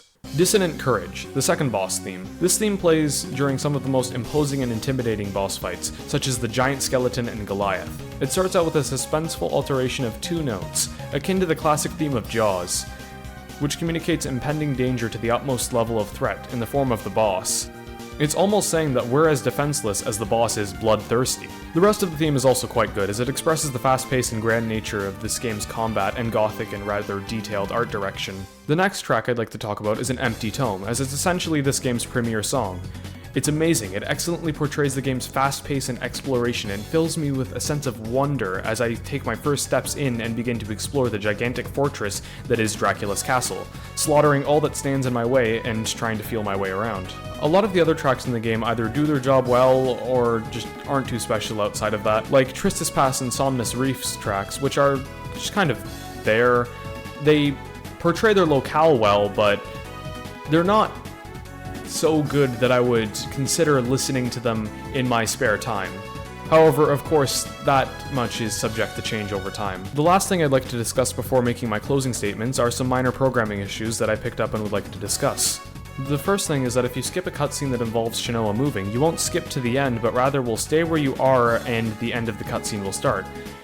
This would be a minor instance of ludonarrative dissonance, where the events of the cutscene are supposed to have happened, while clearly they didn't in gameplay, as Shinoa is where she was at the start of it, and Barlowe is all the way across the room. Additionally, this cuts into the battle against Barlowe, as it's designed around you seeing him from the start of the encounter, as you can't tell what attack he could unleash and could get unfairly hit from the start of the battle if you're not in the same screen as he is. The issue is that when a cutscene is playing, each dialogue box is played with 2 options: to press A in order to continue, or press start in order to skip to the end. Once it's skipped, the cutscene merely ends. Essentially, what happens is when start is pressed, the game just initiates the next state, which in this case is the fight against Barlowe. So here's some pseudocode of what I've hypothesized is happening here. Essentially, for every part of the cutscene, dialogue is played and an action may or may not happen. This action could be an animation playing or a character moving. Basically, the action will play, then the dialogue is displayed. Or the other way around. It's all relative, and once again, this is merely a mock-up of how this could have been programmed. Anyway, when you press A, you advance the dialogue. But when you press start, the screen fades in and out and the rest of the dialogue is skipped, initiating the next state of the game. However, this skips the actions across the cutscenes too, meaning Shinoa will stay exactly where she was when the cutscene was skipped instead of where she could be as dictated by the cutscene if it were to play out. Therefore, to fix this, I propose finding out exactly how much Shinoa is intended to be moved, fade the screen out, then manually and instantly place her at the desired location with something akin to a debug function and fade back in. The next thing I'd like to look at is how the soundtrack An Empty Tome fades when exiting the entrance of Dracula's castle and entering the library, where it's replaced by an empty tome. To me at least, it's an immersion break for this to happen, and it's honestly pretty annoying. A theory I had for why this happens is that when the player enters a quote transition room, the game is hard-coded to identify it as such, and upon entry, fade out the music. My fix here is simply to check if it's the room that connects the entrance and library and hard-code it to not fade out the music at all. Although there could be a better fix, like comparing the music played in the room previously to the next room. Although I'm not sure if that data can be accessed within the room you're currently in's loading function, since, well, this code isn't real, and once again I have no access to the actual source code of the game. In conclusion, Castlevania Order of Ecclesia is a game with excellent combat mechanics, good exploration, a decent story, and overall amazing gameplay. I would highly recommend it to people who are looking to play something in limited free time, like during a break at work or to and back from work, or if you're genuinely interested in the gameplay mechanics that make this game different from other Metroidvanias, as the unique mechanics of Order of Ecclesia really give it a special identity. It also explores the relationship between Albus and Shinoa, who are two adoptive siblings, and I think it handles the relationship quite well, and in a somewhat thought-provoking way, given Albus's relentless searching for ways to protect his sister, even if it means making her hate him and having to bear that burden himself alone. Although I would not recommend it if you really play games for their story and their plot, as once again this plot is rather nonsensical and has several stretches and a glaring plot hole in it, as we've discussed.